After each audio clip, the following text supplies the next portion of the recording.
Risk terms exist to connect assets, sources of danger, weaknesses, and impact in a way that supports clear decisions rather than vague anxiety.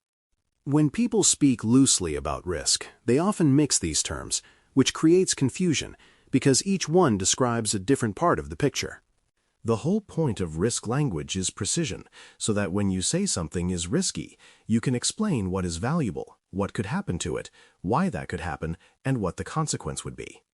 This precision matters because security teams do not have unlimited time or resources, and prioritization only works when everyone agrees on what is being prioritized and why.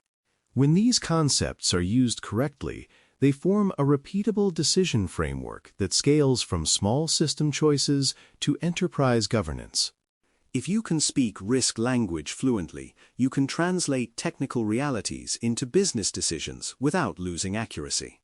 Before we continue, a quick note. This audio course is a companion to the CISS books.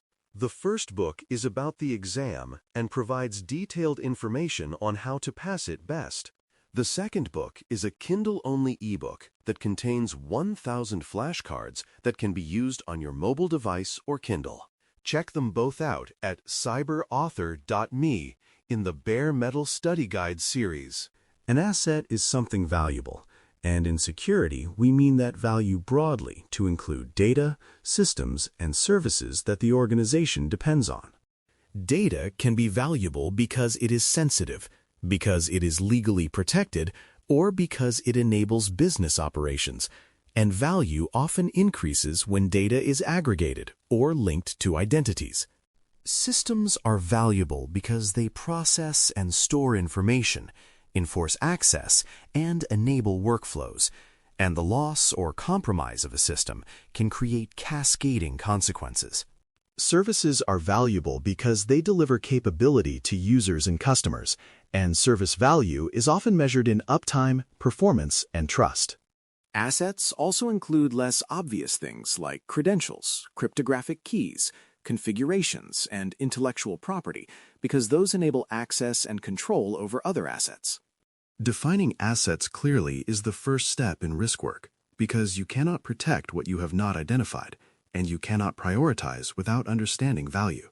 A threat is a potential cause of harm or loss, and it can be human, technical, environmental, or procedural, depending on the context.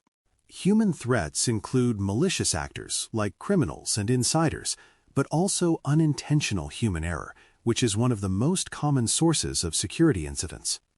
Technical threats include system failures, software defects, and protocol weaknesses that can be triggered without malicious intent, but still produce harm. Environmental threats include power loss, natural disasters, and physical disruptions that affect availability and integrity. Procedural threats include weak processes, unclear responsibilities, and inadequate oversight that allows small errors to become large failures. Thinking of threats as causes of harm keeps you from treating threat only as hackers, because many serious incidents involve failures and mistakes as much as deliberate attacks. A vulnerability is a weakness that enables threat-driven harm, and it is the condition that makes a threat relevant to your asset. A vulnerability can be technical, like an unpatched flaw, a misconfiguration, or an insecure default that permits unauthorized access. It can also be procedural, like weak change control, poor access review practices, or incomplete logging that prevents detection and investigation. Human factors can also create vulnerabilities, such as inadequate training, unclear policies, or excessive privileges that make misuse easier. The important idea is that threats and vulnerabilities interact, because a threat without a vulnerability may not be able to cause harm, and a vulnerability without a relevant threat may not matter in your environment. When you identify vulnerabilities, you are not just collecting flaws, you are identifying conditions that make certain harms plausible. Risk combines likelihood and impact for a specific asset scenario, which means risk is not a general feeling, but a statement about what could happen and what the consequence would be. Risk exists in a scenario form, such as a threat exploiting a vulnerability to cause a particular harm to a defined asset. This is why it is incorrect to say something like, "This vulnerability is high risk" without context, because risk depends on how exposed the asset is, how the system is used, and what the impact would be if harm occurs. Likelihood captures how probable the scenario is, while impact captures how bad it would be if it happens, and both must be considered together. A low likelihood scenario with catastrophic impact can still deserve attention, and a high likelihood scenario with low impact might be accepted or handled with lighter controls. Risk language forces you to make those trade-offs explicit, rather than relying on intuition alone. Likelihood reflects probability influenced by exposure, capability, and conditions present, and those factors help you reason without pretending you can predict the future perfectly. Exposure includes how reachable the asset is, such as whether it is internet-facing, widely accessible internally, or isolated behind strong segmentation and access control. Capability includes the threat's ability to exploit the vulnerability, which depends on attacker skill, available tools, and the complexity of exploitation. Conditions present include factors like existing controls, monitoring, privileged access paths, and operational habits that either enable or constrain exploitation. Likelihood also changes over time as threats evolve and as your environment changes, so it should be revisited rather than treated as a permanent label. When you assess likelihood carefully, you avoid both complacency and alarmism because you are grounding probability in observable factors. Impact reflects consequence, and consequence can include financial loss, operational disruption, safety harm, and liability depending on what the asset supports. Financial loss can include direct theft, fraud, remediation costs, and lost revenue during outages or reputational damage. Operational disruption includes downtime, degraded service, delayed delivery, and loss of productivity, which can cascade into customer dissatisfaction and strategic setbacks. Safety harm becomes relevant in environments where systems influence physical processes, healthcare, transportation, or critical infrastructure, where failures can affect human well-being. Liability includes regulatory penalties, contractual damages, lawsuits, and long-term compliance obligations that follow incidents. Impact is also shaped by recoverability, because a system with strong backups and clear recovery procedures may experience less long-term consequence than a system with fragile recovery. When you define impact clearly, you give decision-makers a concrete reason to prioritize risk treatment. Inherent risk is the level of risk that exists before controls are applied, while residual risk is what remains after controls are in place and operating. Inherent risk helps you understand the raw exposure of a system or process if nothing were done to protect it, which can be useful for explaining why certain assets demand strong controls. Residual risk reflects reality because no control is perfect and no environment is fully controlled, so some risk remains even after significant investment. Residual risk is the level that leaders ultimately accept, whether explicitly or implicitly, because the organization operates with residual risk every day. This distinction also prevents a common misunderstanding where people assume that the presence of a control means the risk is gone, when the real question is how much risk was reduced and what remains. Clear thinking about inherent and residual risk supports more honest reporting because it frames controls as risk reducers, not as magic shields. Controls reduce likelihood, reduce impact, or improve detection and response, and understanding these three effects helps you choose controls intelligently. A control that reduces likelihood makes the scenario harder to occur, such as strong authentication, segmentation, patching, or limiting privileges so exploitation paths are constrained. A control that reduces impact limits damage when an event occurs, such as backups, failover systems, data minimization, or containment mechanisms that prevent lateral movement. Detection and response controls improve your ability to notice and act, reducing dwell time and preventing a small issue from becoming a large incident, which can indirectly reduce both likelihood of full compromise and final impact. Many controls do more than one of these, but it is useful to know which effect is primary, because it changes how you measure success. This framing also helps you defend layered security, because different controls can target different parts of the risk scenario. Risk analysis can be qualitative or quantitative, and the difference is less about seriousness and more about the type of estimate you produce and how you use it.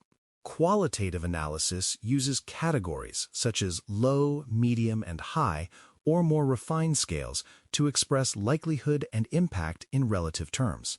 This is common because it is faster, it handles uncertainty well, and it supports prioritization across many risks without requiring unrealistic precision. Quantitative analysis uses numeric estimates, such as expected loss, probability distributions, or cost ranges, and it can support decisions where financial justification and trade-off analysis are needed. Quantitative methods require more data and more careful assumptions, and poor data can create false confidence. So the key is to use numeric estimates only when they genuinely improve decisions. Both approaches can be valid, and mature programs often combine them, using qualitative methods broadly and quantitative methods for high-impact decisions. Risk assessment is the process that identifies scenarios, evaluates exposure, and prioritizes treatment options, and it is where risk management becomes operational rather than conceptual. Identifying scenarios means describing how harm could occur to an asset, including the threat, vulnerability, and consequence pathway. Evaluating exposure means considering the asset's environment, existing controls, and the conditions that influence likelihood and impact. Prioritizing treatment options means deciding what to do about the risk, such as mitigating through new controls, transferring through contracts or insurance, avoiding by changing the activity, or accepting when the residual risk is within appetite. A good assessment produces clarity about what matters most and why, which makes planning and resource allocation more defensible. Without assessment, security programs often drift into treating the loudest problems rather than the most consequential ones. Risk registers are the structured records that capture owners, ratings, treatments, and acceptance decisions, and they matter because unmanaged risk becomes invisible risk. Ownership is critical because a risk without an owner tends to persist indefinitely, with everyone assuming someone else will handle it. Ratings capture the current view of likelihood and impact, which supports prioritization and helps track whether risk posture is improving or degrading. Treatments capture what actions are planned or in progress, which turns risk management into a measurable workflow rather than a theoretical discussion. Acceptance decisions document when leadership chooses to live with residual risk, which is essential for accountability and for future audits or reviews. A well-maintained register also supports reporting and governance because it allows leaders to see risk trends and to evaluate whether the program is focusing on the most important exposures. Risk communication aligns stakeholders on priorities, trade-offs, and responsibility ownership, and it is often the hardest part because it requires translation across technical and business perspectives. Communication must be clear about what the asset is, what could happen, how likely it is, and what the impact would be, while also being honest about uncertainty and assumptions. Trade-offs must be explicit because controls have cost, operational friction, and opportunity cost, and leadership needs to choose among competing investments. Responsibility ownership must be clear because risk treatment often requires multiple teams to act, and lack of clarity creates delays and gaps. Effective communication also avoids fear-based messaging and instead focuses on decision support because the goal is not to alarm but to enable rational action. When stakeholders share a common understanding of risk, prioritization becomes cooperative rather than political. In conclusion, risk management provides a repeatable way to prioritize protection, and that repeatability is what turns security from reactive firefighting into disciplined decision-making. By defining assets, threats, and vulnerabilities clearly, You can describe risk as a scenario with likelihood and impact rather than as a vague sense of danger. Likelihood and impact then provide a structured way to compare different risks, while the concepts of inherent and residual risk keep reporting honest about what controls accomplish and what remains. Controls can be chosen based on whether they reduce likelihood, reduce impact, or improve detection and response, which supports intentional layered defense. Qualitative and qualitative analysis provide different tools for estimation, and risk assessment turns estimation into prioritization and treatment planning.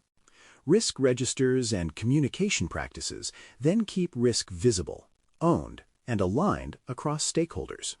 When you approach risk this way, you create a consistent method for deciding what to protect first and how to justify those decisions with clarity. Thanks for listening. For more audio courses, daily newsletters, and more, please visit baremetalcyber.com.